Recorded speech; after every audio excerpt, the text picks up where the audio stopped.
अगर पूरी तैयारी को एक लाइन में डिफाइन किया जाए तो that is learn, revision and practice.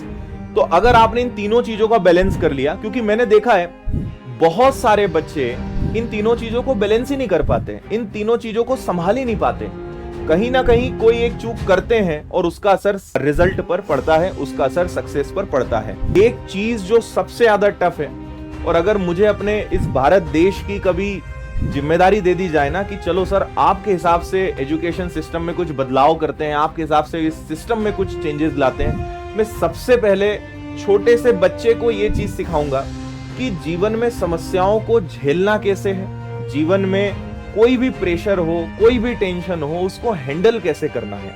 आपको ये आर्ट आना चाहिए, ये आना चाहिए।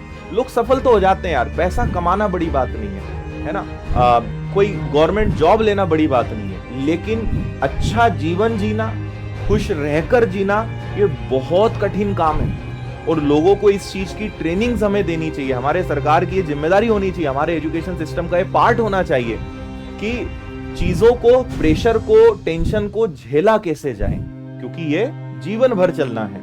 तो इसलिए मैं आपको बता रहा हूं, बहुत सपने देखना बहुत इंपॉर्टेंट है यार। मैं अगर कहीं पहुंचा हूं तो सपने देखकर पहुंचा हूं। आज से 20 साल पहले मेरे अपने कुछ ड्रीम्स थे, कुछ सपने थे कि ऐसा घर होना चाहिए, ऐसी कार होना चाहिए, ऐसी जिंदगी होना चाहिए, प्लेन में कभी बैठेंगे, कभी ऐसी विदेश घूमने जाएंगे। वो सपने देखे तो पूरे हुए, सपने नहीं देखोगे कभी पूरे नहीं होंगे, और देखने ही चाहिए।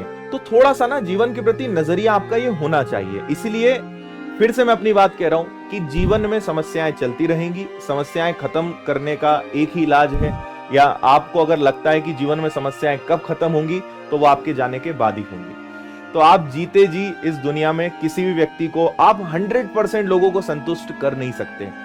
और मैं बोलता हूं आप और मैं तो क्या चीज है, भगवानों को नहीं छोड़ा हमने तो। हाँ, राम भगवान का आप जिंदगी का देखिए, कितना क्या शानदार पर्सनैलिटी, कितने शानदार व्यक्तित्व, लेकिन लोगों ने उनको छोड़ा क्या? उनकी जिंदगी भी जीवन भर एक बहुत बड़ी तकलीफों से ही गुजरी, और आखिरी में भी लोगों की नजर में तो लोगों को तो वो खुश नहीं कर पाए। तो इसीलिए मैं आपको समझा रहा हूं कि आप बिल्कुल अपने दिमाग से निकाल दो कि आप हर व्यक्ति को खुश कर पाओगे, आप हर व्यक्ति इसके मुंह से अच्छा सुन पाओगे, हो ही नहीं सकता, संभव ही नहीं है। आप 100% लोगों को कभी जीते जी संतुष्ट नहीं कर पाओगे। इसलिए आपका उद्देश्य ये होना चाहिए कि अगर मेरे इर्द गिर्द 10 लोग हैं, अगर 5 भी मुझसे खुश हैं तो ये बहुत बड़ी बात है।